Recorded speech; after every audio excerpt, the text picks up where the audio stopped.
Friends and dear children, in today's video we will learn what is dengue and malaria, why and how does it occur, what to do and what not to do if it occurs, and information regarding its prevention.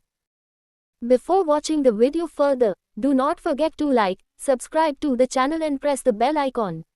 So let's know what is dengue. It is also known as breakbone fever. It is spread through the Aedes mosquito. Dengue can range from asymptomatic infection or mild illness to severe illness. There are 4 subtypes of dengue virus. An estimated 1 in 4 dengue virus infections are symptomatic. Symptomatic dengue virus infection usually manifests as a mild to moderate acute febrile illness. Infection with any one of the 4 dengue viruses will produce long-term immunity to that specific virus. Since there are 4 dengue viruses, people can be infected multiple times in their lives. Initial clinical findings are non-specific, but a high index of suspicion is needed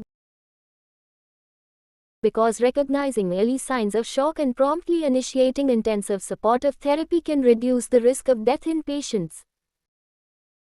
Malaria. It is also known as Plasmodium infection. It is an infection caused by Plasmodium parasites that spread through the bite of infected mosquitoes. Malaria is mostly transmitted to people through the bite of a few infected female Anopheles mosquitoes. Malaria can also be transmitted through blood transfusion and contaminated needles.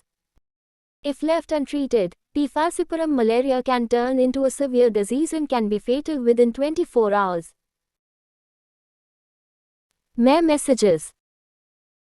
As the season changes, various viral infections start spreading, among which dengue is a very dangerous disease. Dengue mosquitoes spread the virus, so do not allow water to accumulate. Leftover food in the kitchen should be disposed of properly so that there is no risk of mosquito infection. Children should be given adequate fruit juice and fluids regularly. Do not allow water to accumulate anywhere around the school premises. Keep changing the water in the cooler and take special care of cleanliness. Clean the water tanks regularly. Children should eat light but nutritious food.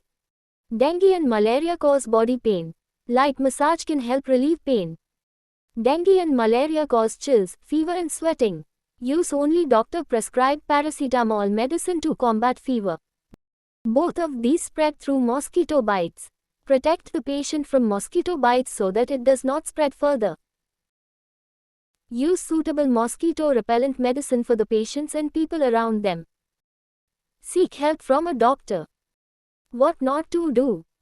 Do not take ibuprofen or aspirin, as taking them can cause internal bleeding in dengue patients. Complete the course of medicine prescribed by the doctor.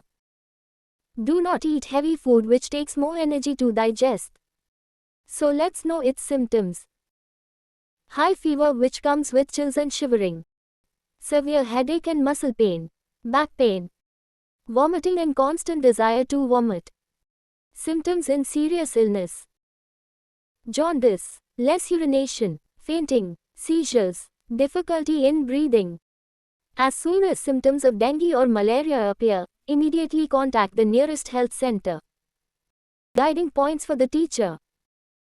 Discuss with children how to prevent dengue in the village. Discuss with them what happened in that incident. How did dengue happen? What damage was caused by dengue? How could that incident be avoided? How can dengue be prevented? If you are suffering from dengue, how can you avoid it? You can also discuss the possibility of dengue in the school. Take the help of the message for discussion. For discussion you can freely refer to Class 6th Science Textbook Lesson Waste and its Impact. Class 7th Geography Textbook Lesson Interdependence. Class 7th Science Textbook Lesson Water.